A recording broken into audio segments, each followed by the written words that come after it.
신학 수업에 오신 여러분들을 환영합니다. 오늘은 세 번째 장 성경의 권위에서 그 중에서도 두 번째 소단원에 대해서 이야기를 나누도록 하겠습니다. 주제는 성경의 권위에 대한 부적합한 접근들입니다. 네 가지 부적합한 접근들에 대해서 이야기를 나누도록 하겠습니다. 첫 번째, 성경 문자주의 견해입니다. 제가 볼 때 이것이 제일 부적합한 견해입니다. 그나마 두 번째, 세 번째, 네 번째는 성경을 이제 그렇게 봐야 하는 부분도 분명히 있는데 첫 번째 폐해가 제일 심하다고 생각합니다. 성경 문자주의 견해는 성경의 권위가 초자연적이라는 견해입니다. 물론 초자연적인 부분이 없는 건 아니에요.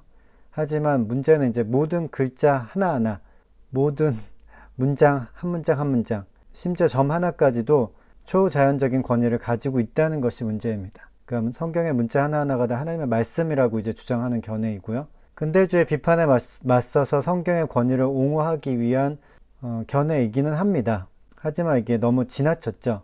종교개혁 전통과 맞닿아 있어요. 종교개혁 전통과 맞닿아 있다는 말은 종교개혁에서는 교회의 권위에 대해서 도전을 해야 했거든요. 교회의 권위가 교황이나 사제들의 권위에 도전을 해야 했기 때문에 그들의 권위보다는 성경의 권위가 더 크다. 근데 이 권위를, 성경의 권위를 이제 무제한적으로 이제 크게 만들다 보니까 성경 문자주의 견해라는 주장이 나오기도 한 겁니다.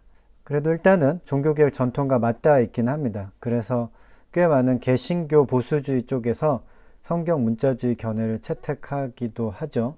모든 글자와 점 하나까지도 하나님의 영감을 받았다고 주장합니다. 이것이 문제죠. 성경이 하나님의 감동으로 성령의 영감을 받은 책이라는 것은 아마 대부분의 그리스도인이라면 인정을 할 텐데, 모든 글자와 점 하나까지도 하나님의 영감을 받아서 인간은 단순히 받아 적기만 했다는 이러한 견해가 성경 문자주의 견해입니다.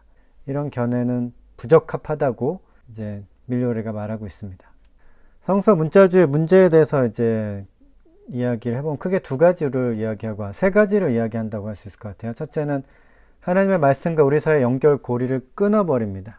그러니까 성서 문자주의는 지금 우리에게는 영감이 없다는 말이기도 해요. 성서가 쓰여질 때는 하나님의 영감을 받은 사람이 한 글자 한 글자 점 하나하나 다 이제 받아 적었는데 그 영감이 이제 우리에겐 사라졌기 때문에 우리는 그 당시에 있었던 그 영감만을 진리로 받아들여야 한다는 거죠. 그 밑에 있는 부분 읽어보겠습니다. 만약 오늘 말해지고 들려지는 것이 하나님의 말씀으로 받아들여지려면 예언자와 사도들을 인도했던 것과 동일한 하나님의 영이 그들의 증언을 설교하고 듣는 행위 속에서도 작용해야만 한다. 이 말이 무슨 말이냐면 하나님의 영감이 성경이 쓰여질 당시에도 작동을 했지만 그것은 이제 우리가 듣고 전달하고 설교하는 이 과정 속에서도 하나님의 영이 작동한다는 것을 인정해야 한다는 거죠. 근데 성서 문자주의는 성경이 쓰여질 때만 하나님의 영감이 존재했다고 주장한다는 겁니다. 그런 면에서 이제 하나님의 말씀과 우리 사이의 연결고리를 끊어버린다는 거죠. 두 번째, 성서 문자주의의 문제는 성경의 무호성을 요구한다는 겁니다. 이게 교황무호설과 별로 다를 바가 없어요. 1870년에 주장한 교황무호설과. 교황무호설에 대해서 우리가 받아들이기 어렵잖아요.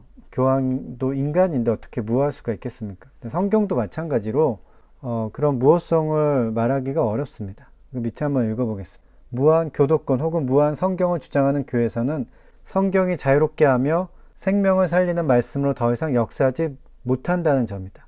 그러니까 오히려 성경의 무호성을 주장하면서 성경이 해야 하는 역할을 맡게 된다는 거죠.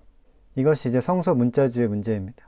성서 문자주의 문제가 하나 더 있는데 모든 텍스트의 중요성을 획일화한다는 겁니다. 모든 문자 하나하나, 점 하나하나까지 하나님의 영감을 받은 것이기 때문에 다 동일한 중요성을 가지고 있다고 주장할 수 있어요. 상황을 고려하지 않고 문자 하나하나에 집중하는 겁니다. 그렇게 될 때 이제 문제가 발생하는 거죠. 예를 들어 그 네 가지를 적어놨는데 아말렉을 치되 남녀와 소와 젖먹는 아이와 짐승을 완전히 진멸하라.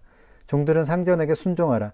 여자는 교회에서 조용히 하라. 이 말씀들과 그리스도 안에 새로운 포용적 공동체가 있다는 이 말씀과 상충합니다. 이걸 어떻게 해결을 할 거예요? 성서 문자주의로는 해결이 안 됩니다. 두 번째, 성서를 역사적 자료로 보는 견해가 있습니다. 이거는 장점이 많이 있어요. 일단 무한 절대적 진리로서 성서를 읽는 것으로부터 해방시키는 데 도움을 줍니다. 성경을 역사적 상황 속에서 이해할 수 있도록 돕죠.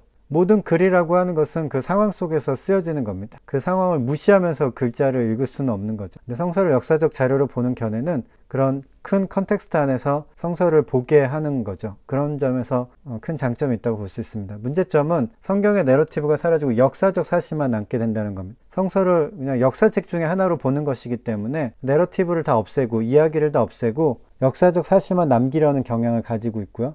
두 번째로는 역사적 사실을 판별하는 것이 주요한 과제가 되어버립니다. 성서가 역사 자료로만 제시되는 것은 아니거든요. 근데 이제 그 중에서 역사적 자료만 중요하다는 식으로 받아들이게 되는 거죠. 이것도 이제 성서를 보는 올바른 견해는 아닙니다.